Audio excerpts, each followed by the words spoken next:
Previously on Alan Wake, Alice has been kidnapped. Alan, please help me. Alice? You'll do exactly what I say if you ever want to see your wife again. I can't tell anyone except my agent Barry. Damn it, Barry, they'll kill her. You're my best friend, and I'm worried that you're not right in the head. The ransom is a manuscript I supposedly wrote that's coming true before my eyes. It happened just the way it was on that page. So dark. I have found only a few scattered pages. I want the entire manuscript. The deadline is in 2 days. I found Mr. Wake's pages. Good girl. How the hell did she get her hands on the manuscript anyway? I don't know. She's resourceful. I told you were too hard on her. Listen, I found out all sorts of interesting stuff while I was digging around. Yeah. Mr. Wake, it's Sheriff Breaker. We have an FBI agent here, Agent Nightingale. FBI? He's anxious to see you. You'd better come to the station. Okay, I'll be right over, Sheriff. Let's make this quick, huh? Help you folks? Name's Randolph. I'm the manager. We're looking for Rose. Works as a waitress down at the diner. Rose, sure. Nice girl. Who wants to know? I'm Alan Wake. The writer, huh? I heard on the radio you were visiting. Well, I'll show you her trailer. That Rose, she's a nice girl. Always pays her rent on time. As I was saying, Al, I found all sorts of weird stuff from the local newspaper's archives. This place is crazy. Disappearances, mysterious deaths, urban legends come true, and get this, most of this stuff takes place around Cauldron Lake. Well, you ain't wrong, mister. The Indians thought the lake was a doorway to the underworld. I'm the God-fearing type myself. I don't hold with that sort of thing. Yeah, okay. Anyway, there was an island there owned by a guy called Thomas Zane. Now, some of the articles I found about him make him out to be a famous writer, but I ran a bunch of searches, couldn't find a single thing he wrote. Zane was heavily into diving, so much so that the place came to be called Diver's Isle. But the volcano under the lake erupted in 1970, and Zane went down with the island.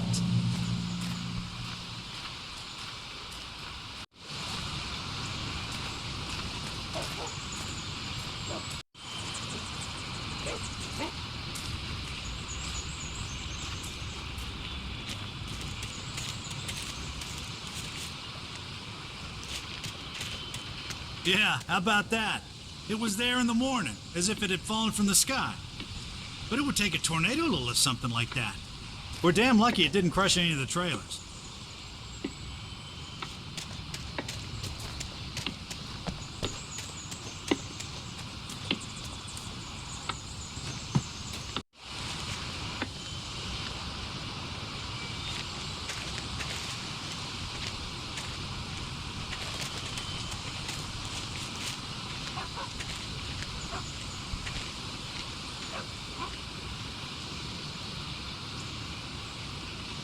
It gets better. A local girl, Barbara Jagger, drowned in Cauldron Lake just a week earlier. They were lovers. Sure, Jagger's a local spook store. The Scratchin' Hag comes for you in the dark. Childish stuff like that. Anyway, Al, I'm just getting to the best part. All of the articles about this stuff were written by Cynthia Weaver. I asked around, and she's that crazy bag lady you met. What, the lamp lady? She can be a little loopy, but she's not homeless or anything. Yeah, anyway, she knew both Jagger and Zane before they both died, and she had some kind of a breakdown.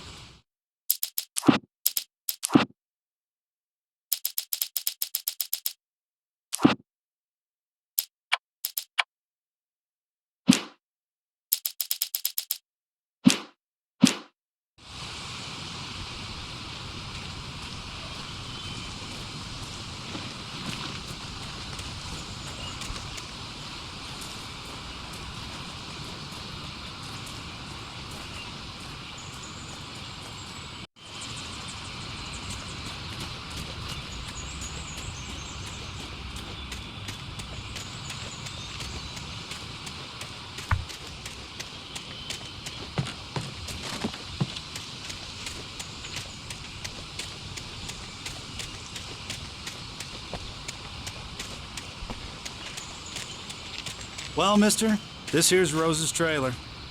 You mind me asking what you want with her? We're just here to talk to her, pal.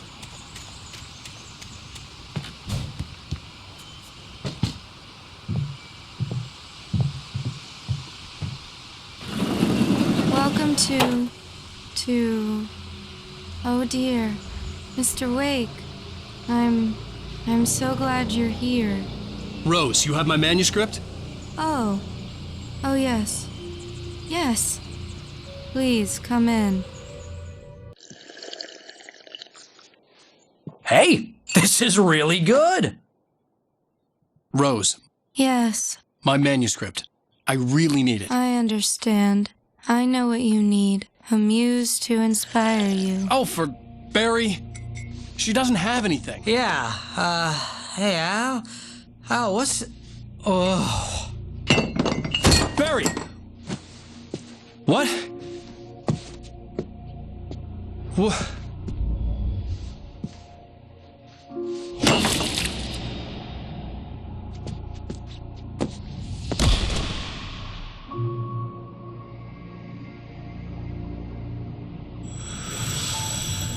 It's coming for you, hiding in my barber's skin. I'm too weak to stop it. You must turn the lights on. I promised I'd come visit you and your lovely wife. You must finish what you started. I insist. You must turn the lights on. Turn the light on. Back to work, boy.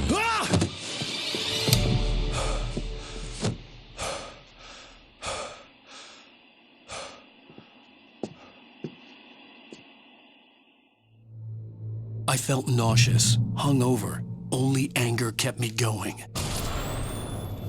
I can't tell reality from dream anymore, but it seems I have an imaginary editor to help me. She's an old woman in a funeral dress. I call her Barbara Jagger. She's very strict. I'm writing faster and faster. My manuscript is being heavily revised. The edits are getting very aggressive, and each day there's less of me and more of her. I hate it, but I know she's right. She promises me I can save Alice this way. She knows more of this than I do. About the complex incantation I'm attempting. About this place. She's worked with another writer under similar circumstances, Thomas Zane.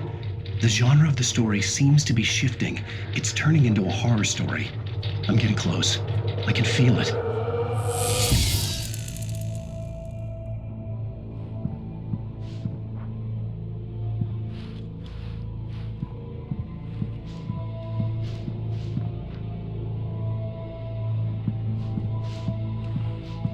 Rose took a day from me. I had less than 12 hours left to meet the kidnapper.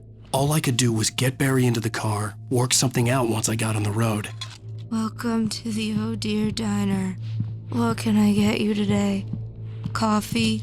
I couldn't work up much hate for Rose. Something had used her to get to me and left its mark. First refill is free. Milk and sugar on the My counter. gun and flashlight were gone. I'd have to find a way to get Barry into the car as quickly as possible. There was no time to waste.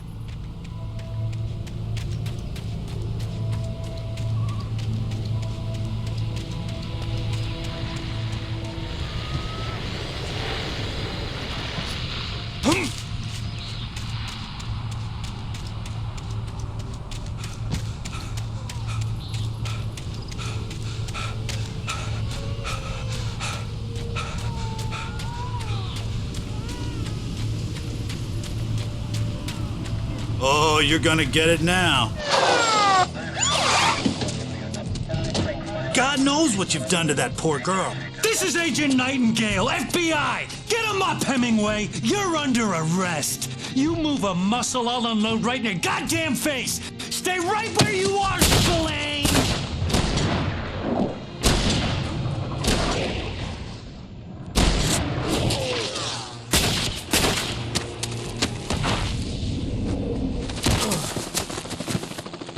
What are? I'm standing right here, you goddamn maniac!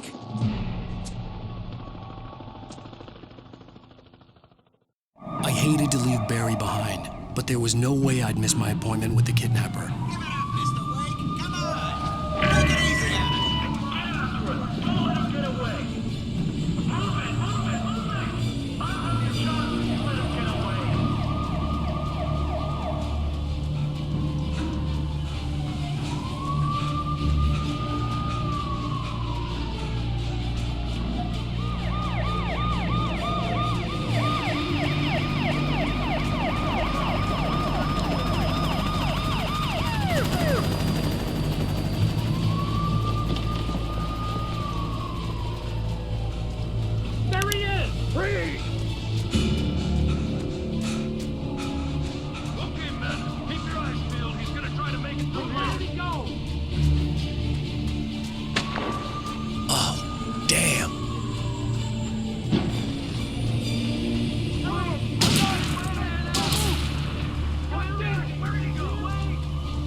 He's gone! Come on, guys!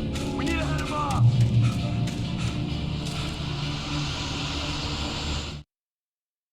Mr. Randolph liked Rose. That little smile she had. How she was still sweet when life had tried so hard to make her bitter. It wasn't any of his business what she did in her trailer. But those strangers, the writer and his smart-ass sidekick, looked like trouble. And they'd been in there for hours, way past her normal bedtime. He reached for the phone and called the sheriff's station. Mr. Randolph liked Rose. For decades, the darkness that wore Barbara Jagger's skin slept fitfully in the dark place that was its home and prison. It was hungry and in pain. It dreamed of its nights of glory when the poet's writing had called it from the depths and given it a brief, terrible taste of power and freedom. The rock stars had stirred it from the deep sleep the poet had sunk it back to in the end. When it sensed the writer on the ferry, it opened its eyes.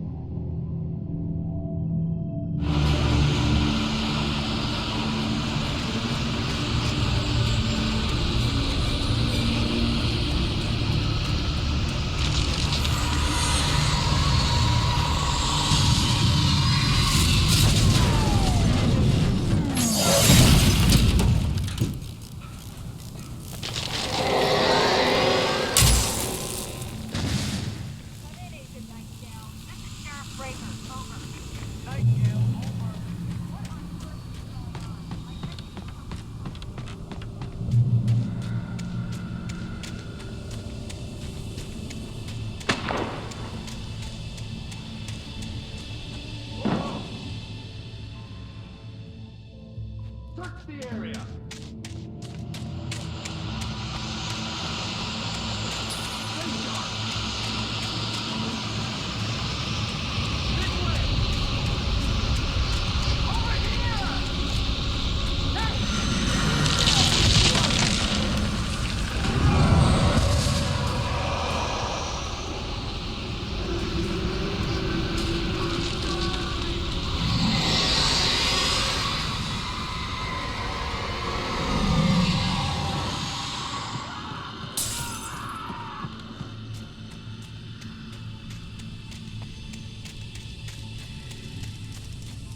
This horror was everywhere I went, circling me. The cops didn't stand a chance. They were after a writer, not a monster.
This is Jane. Mulligan, Thornton, come in. Over.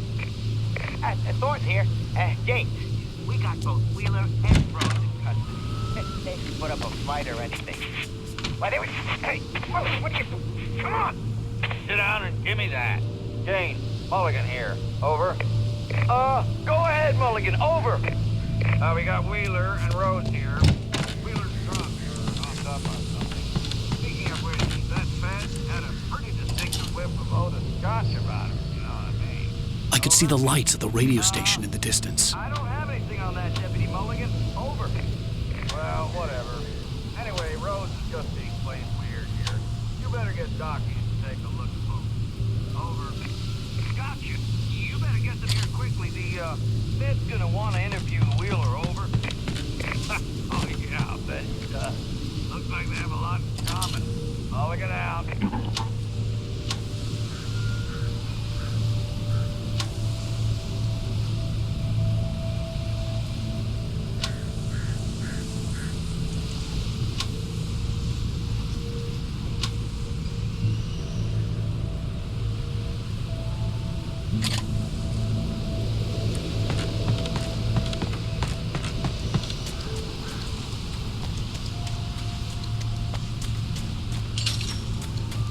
I imagined that the broadcast tower in the distance was part of the local radio station.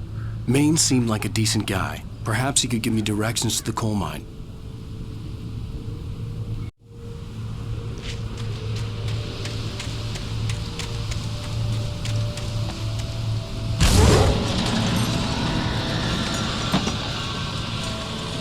Unnatural shadows clung to the gate. The darkness that was after me was trying to stop me. I wouldn't get through without a light.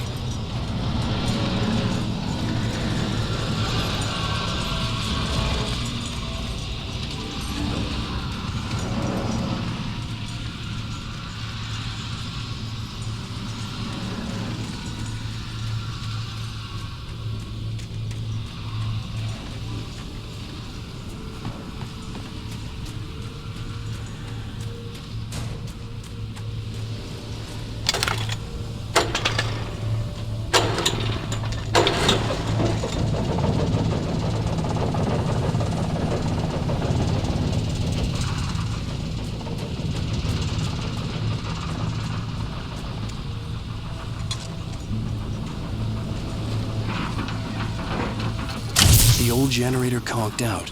I'd have to see if I could fix it and try again.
It took me a moment to recognize the flashbang grenades. They were an ideal weapon for my situation. Team 1, come in. Over. Team 1, this is Sheriff Breaker. Report. Over. Team 2, come in. I need a report. Over. Come on, guys.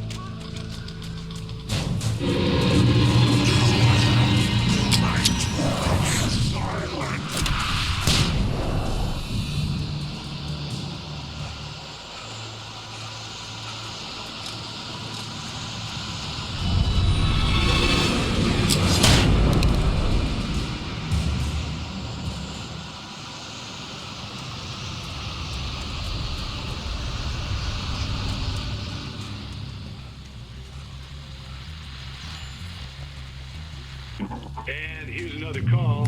You're on KBF-FM with Pat Maine. It's Milt Peabody, Pat. What's on your mind, Milt?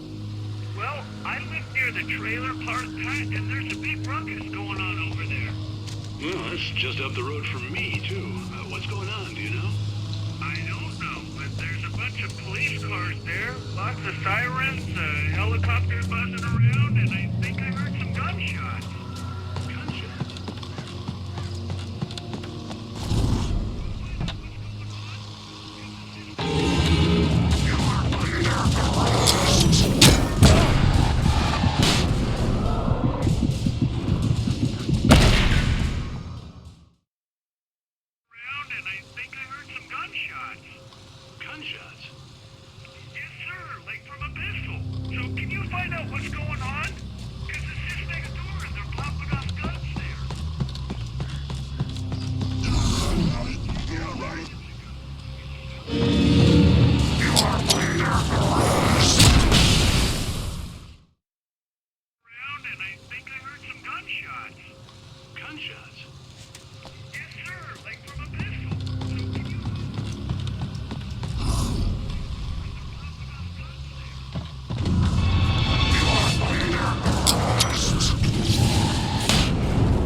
by the dark presence, Rose was lost in a dreamland where everything was drawn in black and gray crayons.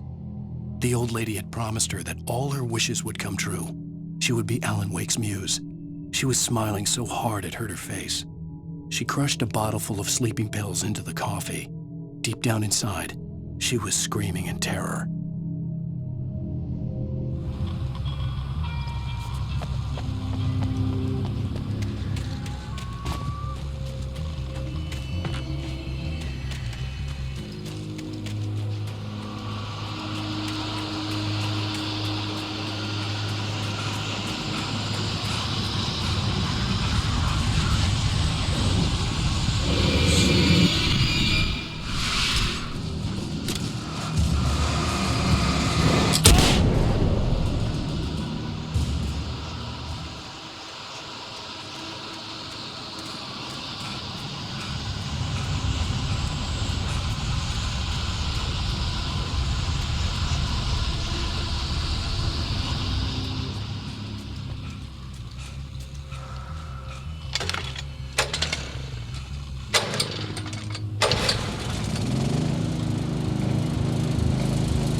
I hope Maine could lend me a car to get to the coal mine.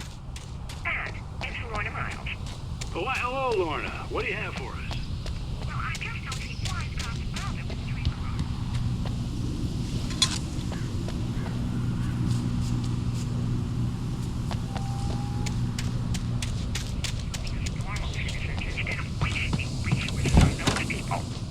Well, I'm sorry, but my granddaddy settled in Bright Falls in 1911. well, thank you very much for that compassionate viewpoint, Lorna. Oh, here's a little surprise. The famous writer Alan Wake just walked in, folks. I'm going to see if I can talk him into an interview. Come on in, Mr. Wake. Oh, I'm so glad you could find the time to do this, Mr. Wake. Nowhere to run now, Dan Brown. You back away from me. Don't hurt it. Whoa, everyone calm down. Put the gun down. We're all friends here, right? Cool your jets, Nightingale. We got him. Judas Priest! What the hell's the matter with you? There's a civilian in there.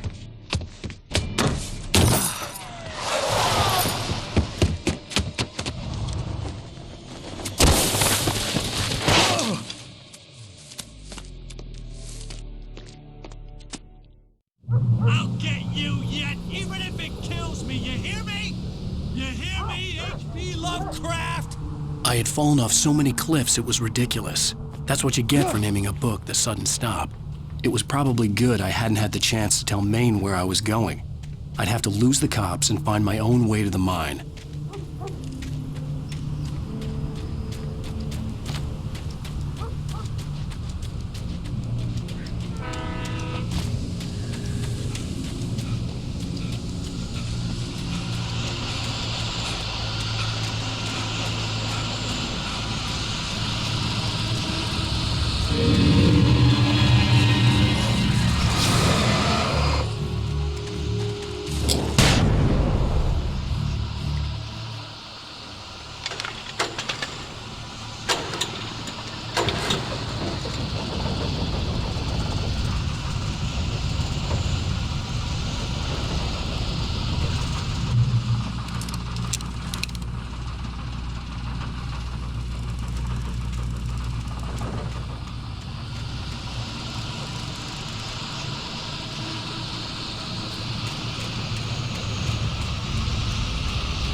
Danny had stepped out, but what stumbled back in was something else. Something alien.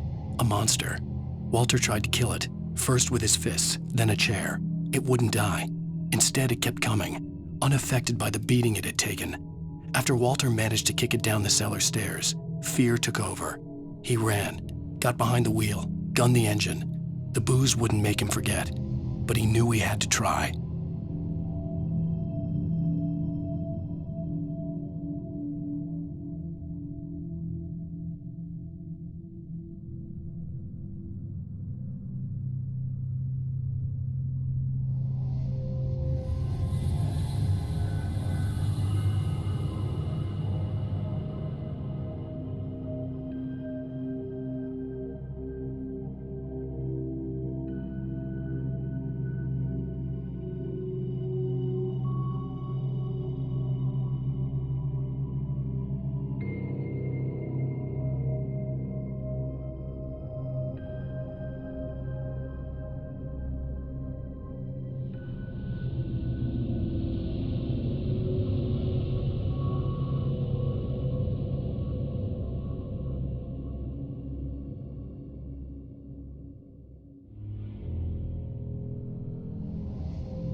There was no sensible reason for the power company work lights to be here.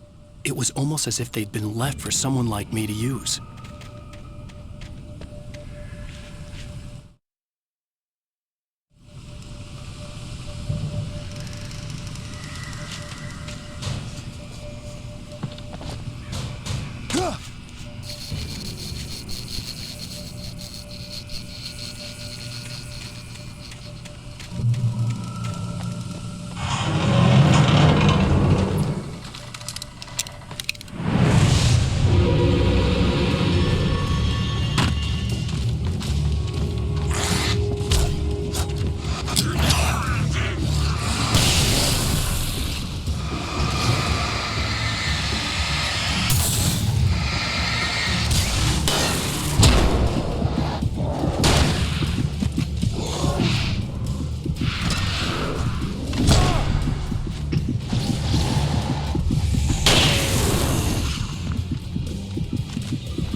Sarah trusted her gut, and her gut said Agent Nightingale was an asshole. He felt wrong, and it wasn't just the smell of stale booze. It was in the way he flashed his badge, pulled rank, the look in his eyes when he wanted answers. Where was Alan Wake? What was this about an accident? Where was his wife? And most importantly, why did she let Wake go? He wouldn't answer her questions. Federal business was all he'd say.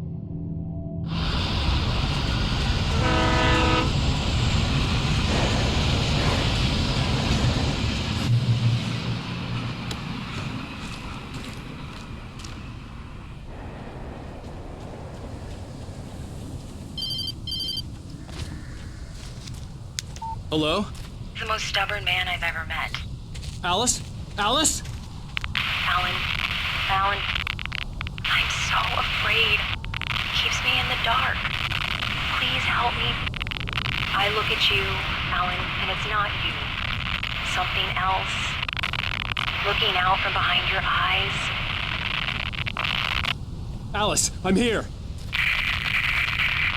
I'm so alone here. It's all gonna go to hell. You need to be careful. Cooperate. The connection had been terrible, but that wasn't the only thing that hadn't been right with the call. She sounded wrong somehow, but she had called me.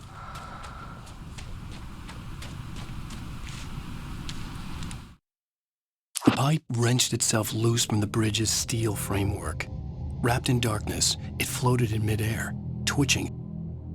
For a moment, I didn't understand what I was looking at. The heavy object lurched at me with impossible force. I threw myself out of the way, but just barely. When I turned my flashlight on it, it shook in a dark rage before it flew at me again.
I could see a railway bridge up ahead and a warehouse of some sort on the opposite shore.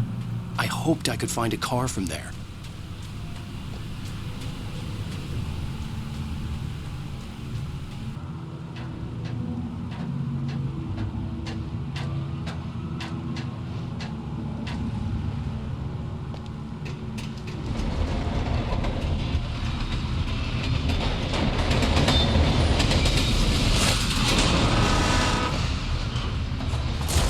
That was pursuing me was growing stronger, and it was taking over everything in its path.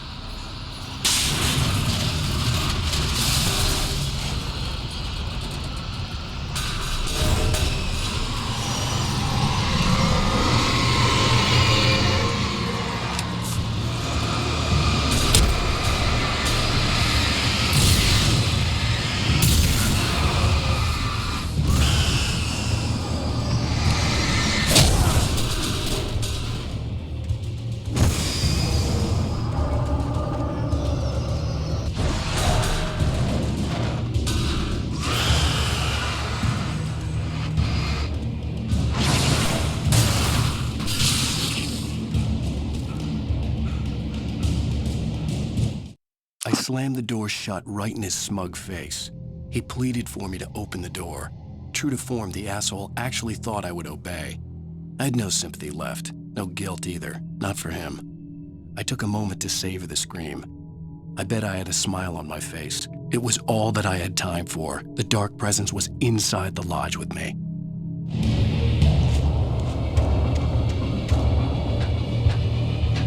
As a teenager, just starting to get interested in writing, Stephen King had been a source of inspiration to me.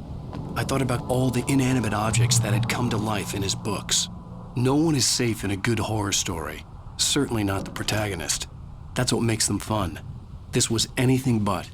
The darkness could possess anything, and it was getting closer.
take the facts of our existence for granted, unaware that they're merely a thin veneer of desperate self-delusion, covering a vast cosmos of matter. The darkness surged towards me, sucking everything loose from the ground into its depths, tugging at my clothes. I saw the flare the kidnapper had dropped and threw myself towards it just as I felt my feet leave the ground. The darkness embraced me with the force of a tornado. Somehow I managed to light the flare. The darkness roared and cast me away. I fell toward the dark waters of the lake far below.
never been this glad to see the sunrise. I had a couple of hours to get to the coal mine.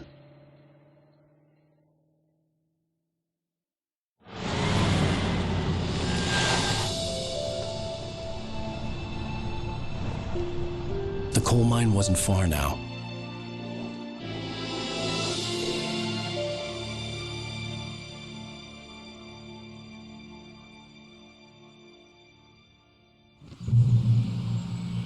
Today, I would meet the kidnapper, and he would give me Alice. I wouldn't give him any other choice.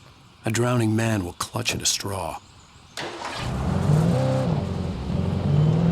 Little by little, without realizing it, I'd come to believe that the story in the manuscript was coming true. The current of its narrative had taken me deeper and deeper into dark waters. Alice had been taken from me. Barry was probably in jail. I was a fugitive from the FBI. The whole world taken over by the dark presence was trying to destroy me. It all felt real, but it matched a textbook case of insanity.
This is Pat Main, and you're listening to KBF FM, folks. I want to apologize for kind of abandoning you with that spooky music track.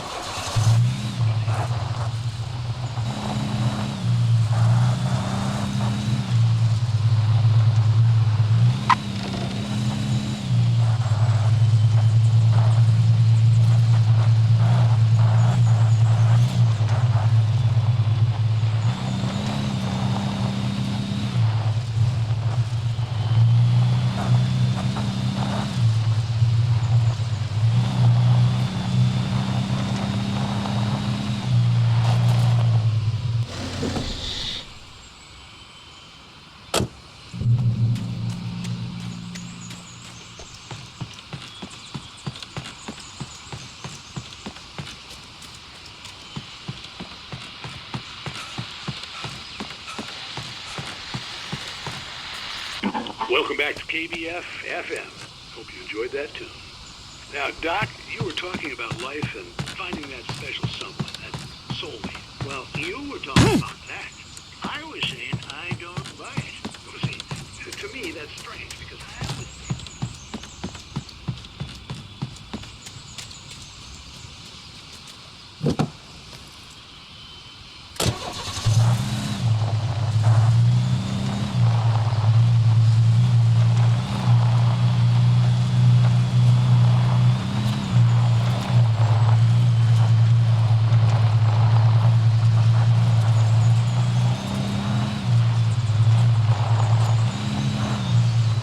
I was early. I was supposed to meet the kidnapper at noon in the main building. The coal mine was quiet. It was a museum now.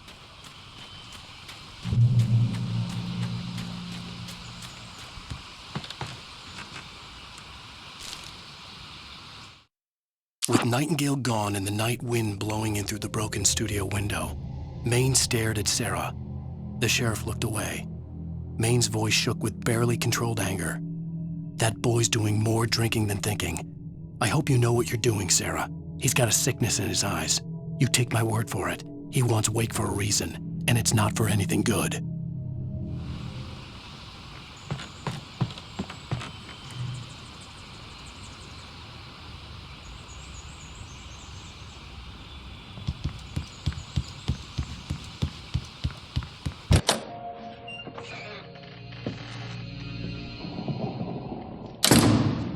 I didn't want to go outside. Cops had to be looking for me. The noon sun turned the place into a sauna. The day dragged on. Different scenarios ran through my mind. Ways of how I'd torture the kidnapper to get Alice back. Or the different horrible things he could have done to her. I imagined her dead. I had no way of knowing she was still alive. It was killing me. I was running on blind hope. It was all a waste of time. The bastard never showed up.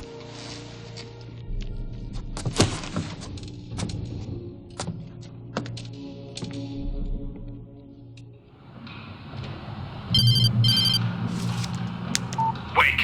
Where the hell are you? Change of plans. You know where Mirror Peak is? It's a big mountain north of where you are. You follow the path from the mine, you can't miss it. There's a lookout point there. I'll be waiting. I'm through being jerked around by you. You want to see your wife alive? Because if you do, you better watch what you say to me. Do we understand each other? I want to talk to Alice. Yeah, and I want the manuscript. Don't keep me waiting, Wake. Hello? Hello! I'm gonna kill him! I had to get to Mirror Peak.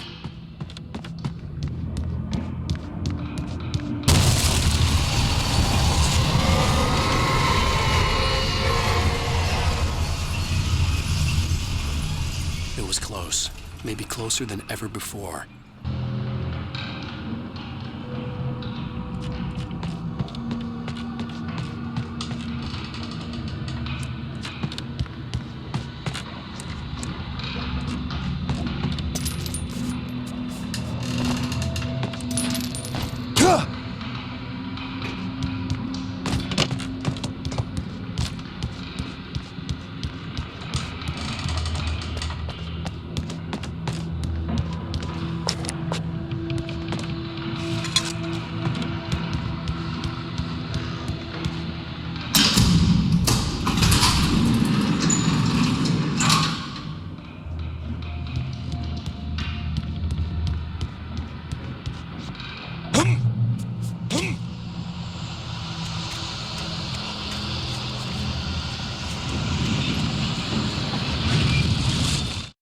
When Thomas Zane fell for Barbara Jagger, it happened fast. She was young, vibrant, and beautiful, full of life.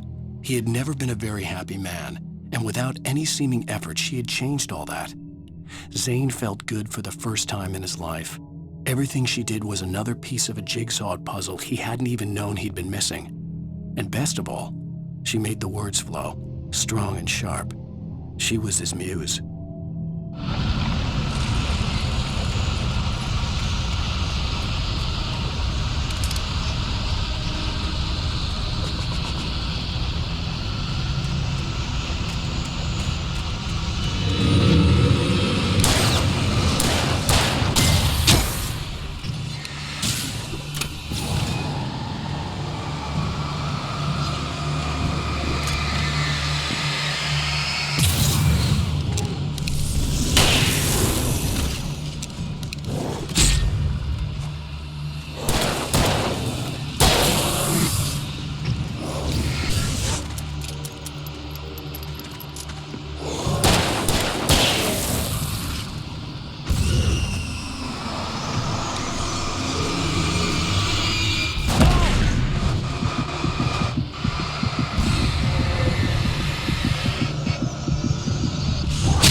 reach the hillside ahead was to go through the building. I had to find a way to avoid electrocution.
Some of the taken retained echoes of their former selves, but these were just the nerve twitches of a dead thing.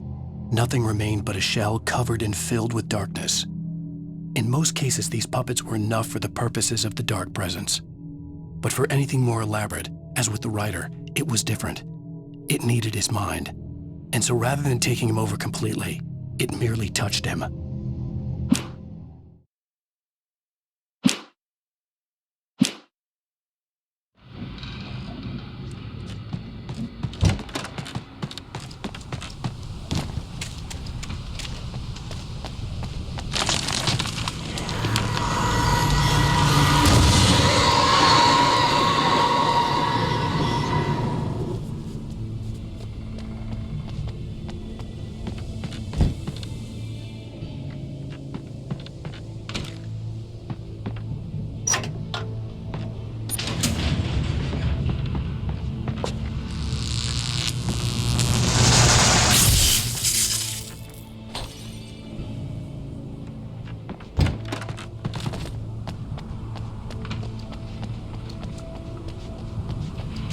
There was no way the flashbang grenades were standard power company equipment.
I stared through the bars of the jail cell.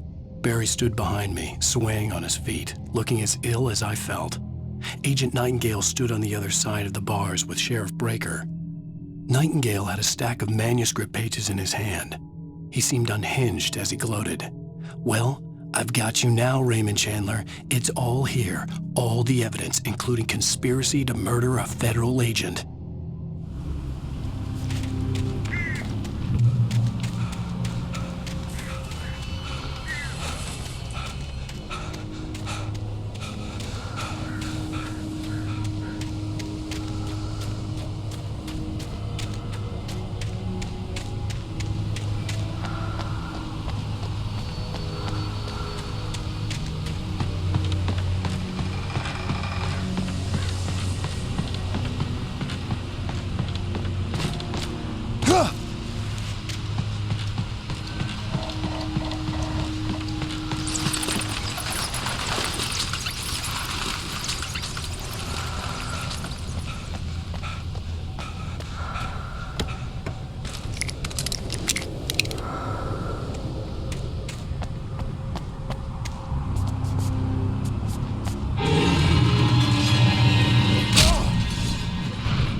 I had no real plan. I was going to give the kidnapper all the manuscript pages I had for Alice. If that wasn't enough, I'd hold him at gunpoint and make him talk.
The dark presence was moving ahead of me in the same direction I was going. A cold feeling settled itself in the pit of my stomach.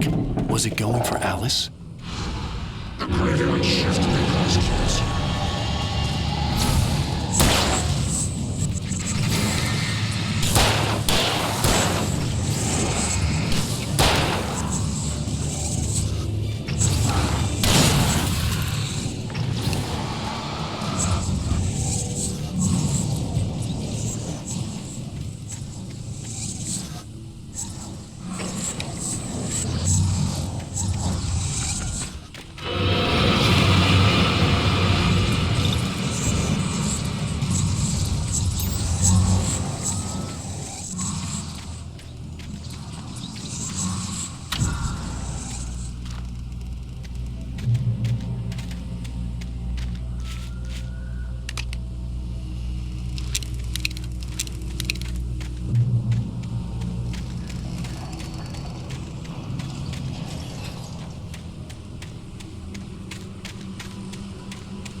The place was dead, a ghost town. Had been for decades, maybe a century.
Anything outside of writing is a struggle. I feel ill. I managed to make my way downstairs. There's a shoebox filled with books and papers by Thomas Zane. It's very hard to focus, but I managed to read some of it. He's a poet, and a good one. He writes of muses and creators summoning fabulous things from a magic lake, using his powers to shape the world of a realm of gods and dreams and demons, dark things that wait for a chance to slip through, wearing the flesh of men as disguise. Zane writes about himself, his girlfriend being taken over by a dark presence, about growing scared of the lake. Zane believes it's a mirror to the gaping void of darkness above, where some Lovecraftian presence lurks. I crawl back upstairs. I'll borrow these things for my story. They ring true. They fit.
The kidnapper had sent me a text. The message was full of spelling errors and insults. It was telling me to hurry up.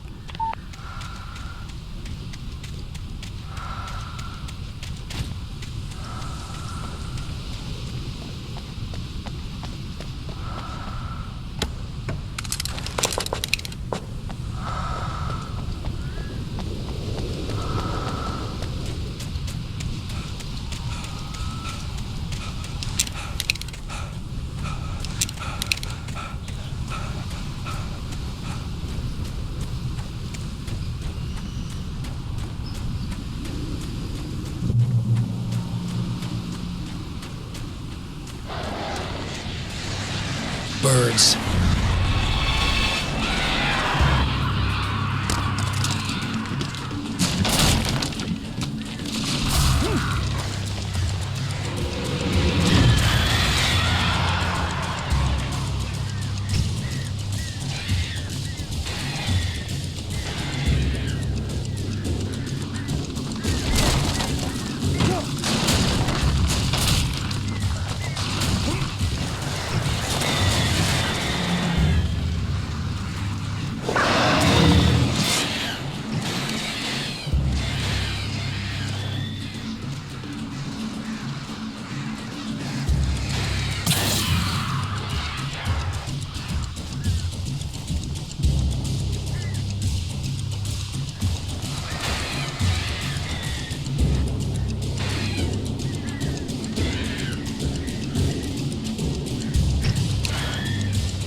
Even behind the closed doors and curtains of his grimy room at the Majestic, the local motel, Nightingale could feel the locals' eyes on him, the unrelenting pressure of their judgment.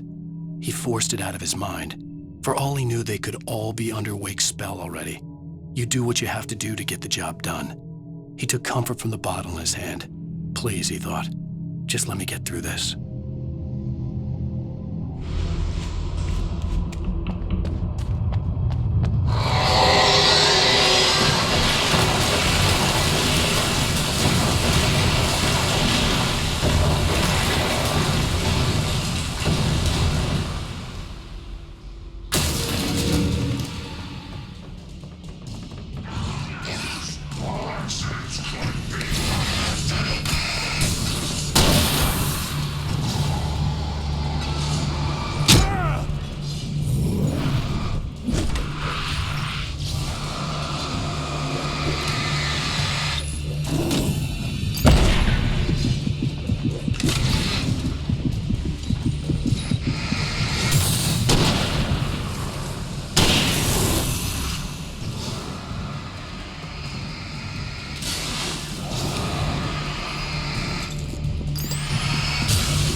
have to make my way up this mine shaft in order to go on. Maybe the machinery could help me with that.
Lightning flashed behind the windows of Cauldron Lake Lodge.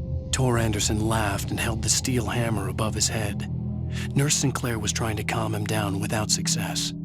Tor grinned madly and shouted, "My hammer's up. Here's a friendly poke from Molnir, wench."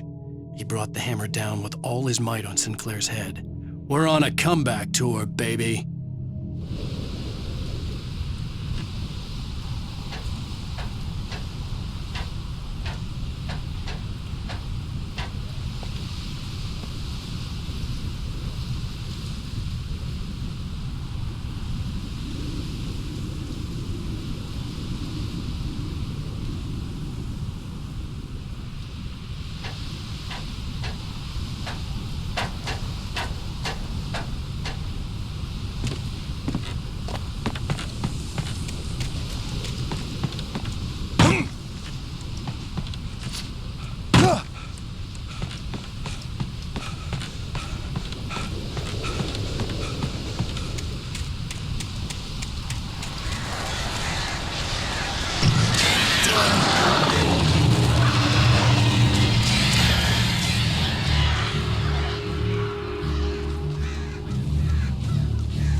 Great. Another cable car.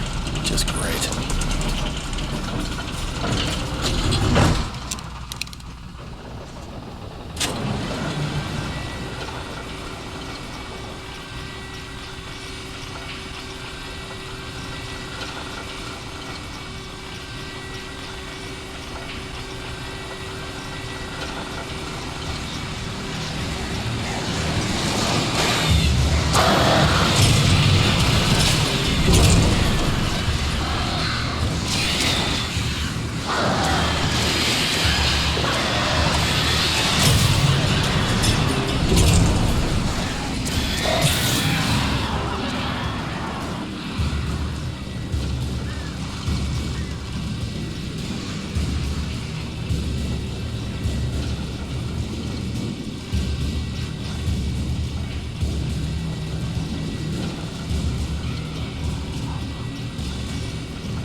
Mott had checked all of Stucky's rental cabins.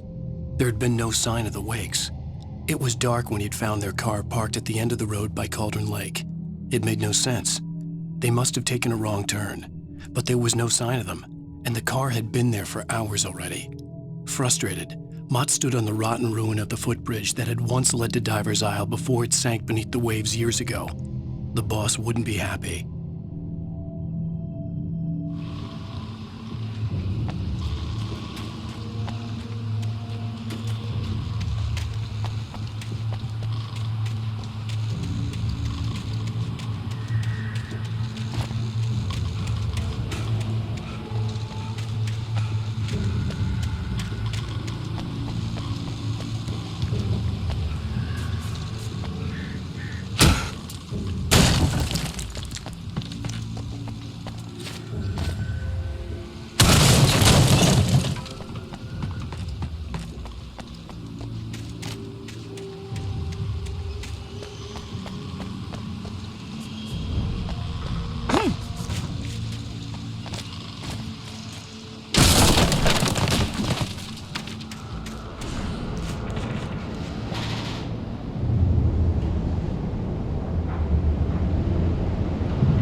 I could see Cauldron Lake. I thought I could make out the spot where the island and the cabin had been. There was a light near it.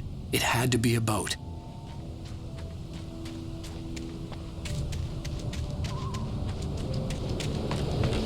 I was close now.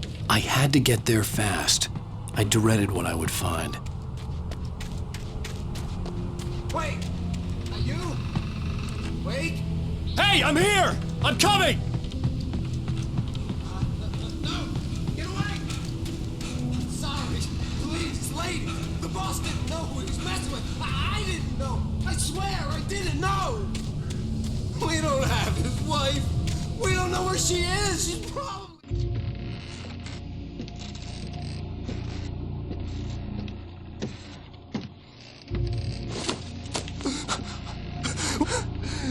Please.